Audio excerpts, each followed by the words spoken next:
Hello વિદ્યાર્થી મિત્રો, કેમ છો? આઈ હોપ બધાને સારું હશે. આજે આપણે ધોરણ 12 અંગ્રેજી વિષયની અંદર યુનિટ 3નું રીડ 1 કે જેનું નામ છે મેનેજ યોર સ્ટ્રેસ,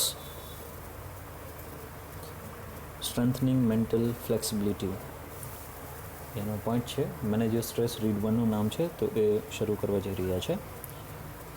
સ્ટ્રેસનો મતલબ થાય છે તણાવ. મેનેજ એટલે કે એને કઈ રીતે એની સાથે ડીલ કરવું, કઈ રીતે આયોજન કરવું. તો ચાલો જોઈએ છે. તેની અંદર જે ફર્સ્ટ પોઈન્ટ છે સ્ટ્રેન્થનિંગ મેન્ટલ ફ્લેક્સિબિલિટી. કઈ માનસિક મગજની જે ફ્લેક્સિબિલિટી છે, લચીલાપણો છે, એને કઈ રીતે મજબૂત કરવી તે જોઈએ છે આપણે.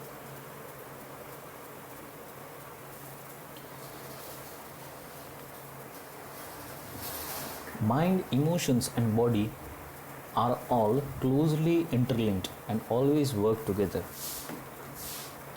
શું કહેવામાં આવ્યું છે કે મગજ, ઇમોશન્સ અને બોડી છે એ ત્રણેય એકબીજા સાથે ઇન્ટરલિંક છે અને બધા એકબીજા સાથે કાર્ય કરે છે. It helps you distinguish them more clearly if you try to understand them separately.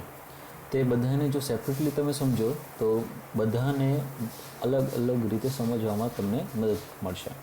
Your mental capacities are your abilities to concentrate, to take in new information, to remember old and new information and to be in a position to think logically. શું કહે છે કે તમારી જે માનસિક ક્ષમતા છે, R your abilities, તે તમારે કોન્સન્ટ્રેટ કરવા માટે છે, નવી માહિતી એકત્રિત કરવા માટે છે, યાદ રાખવા માટે છે જૂની અને નવી માહિતી, અને લોજિકલી થિંક કરવા માટે છે. You need your mental capacity in order to study, to work, to impose or to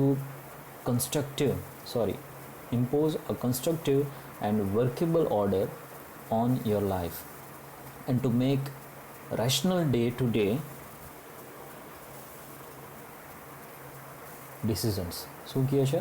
you need your mental capacity in order to study, to work.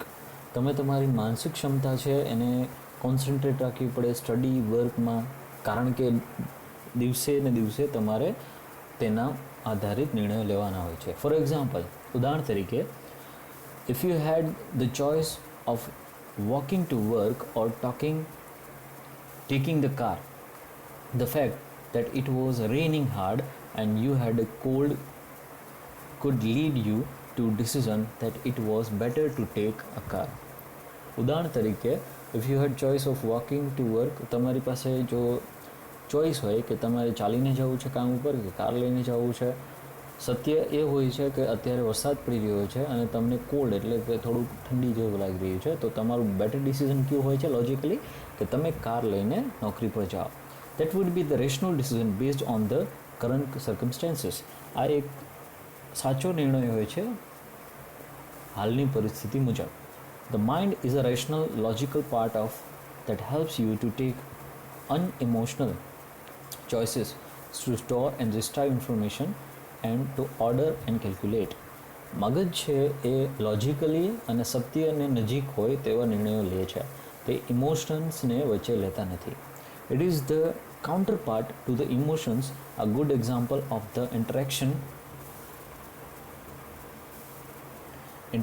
between the mind and emotions is exam nerves. શું કહે છે કે a good example of interaction જ્યારે between emotions and mind હોય છે, your mental capacity has helped you to retain what you have received.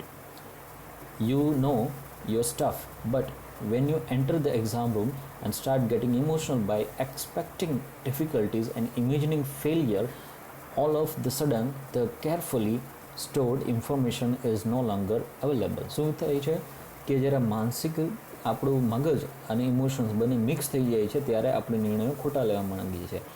ઉદાહરણ તરીકે, જ્યારે એક્ઝામમાં આપણે જઈએ છીએ ત્યારે પહેલાં આપણે માનસિક રીતે તૈયાર હોય છે, ઇમોશન્સ એડ થાય છે કે આવું આવશે, આવું પૂછાશે, અને એ નથી પૂછાતું, ત્યારે ઇમોશન્સ છે એ મેન્ટલ કેપેસિટી ઉપર હાવી થઈ જાય છે અને આપણા નિર્ણયો ખોટા લેવાય છે. Your emotions have bared the way to your inner information store. તમારા ઇમોશન્સ છે, લાગણીઓ છે, એને તમારી અંદર જે ઇન્ફોર્મેશન સ્ટોર થયેલ છે એને ખૂટી પાડી દે છે.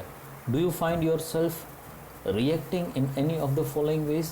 તમે શું નીચેને જે મુદ્દાઓ આપેલ છે એ મુજબ તમે કાંઈ રિએક્ટ કરો છો? You find it difficult to concentrate on things. તમે કોઈ પણ વસ્તુઓ ઉપર ફોકસ કરતા you can't focus, it means તમે ડિફિકલ્ટી અનુભવો છો. Your memory is letting you down frequently. સતત તમારી મેમરી છે એ ઓછી થઈ રહી છે. You have lots of different things on your mind but can't grasp a clear thought. તમારા મગજમાં ઘણા બધા વિચારો હોય છે પણ તમે ક્લિયર થોટ નથી આવતી. You are often undecided these days and this is untypical for you. તમે આ દિવસોમાં કંઈ નક્કી કરી નથી શકતા અને તમે ટિપિકલ થઈ ગયું છે તમારા માટે. You make longer two do task that you var able to complete quite quickly before. તમે જે અત્યારે એવા કામ બહુમાં એવું સમજ્યું છો જે અગાઉ તમે બહુ જ આસાનીથી કરી શકતા હતા. You start lots of things but don't finish any. તમે ઘણી બધી વસ્તુ શરૂ કરી છે પણ કાંઈ પૂરું કરી શકતા નથી. ઇફ યસ, જો ઉપરના પ્રશ્નોના જવાબમાં તમારું યસ હોય, then it gives a sign of mental stress present in you. તો આ એક નિશાની છે કે તમારા અંદર મેન્ટલ સ્ટ્રેસ છે. The better you deal with stress, the less your mental capacity will be affected. The better you deal with stress, the less your mental capacity will be affected. જેવું તમે સ્ટ્રેસ સાથે deal સારી રીતે કરશો તો તમારી mental capacity છે એ effect ઓછી થશે. The following exercises will help you build better stress resilience and rebalance yourself if your mental capacity has already started to suffer due to stress. નીચેની એક્સરસાઇઝ છે એ આ દરમિયાન કરવામાં આવે તો મેન્ટલ સ્ટ્રેસ છે એને ઘણી બધા અંશે ઓછો કરી શકાય છે.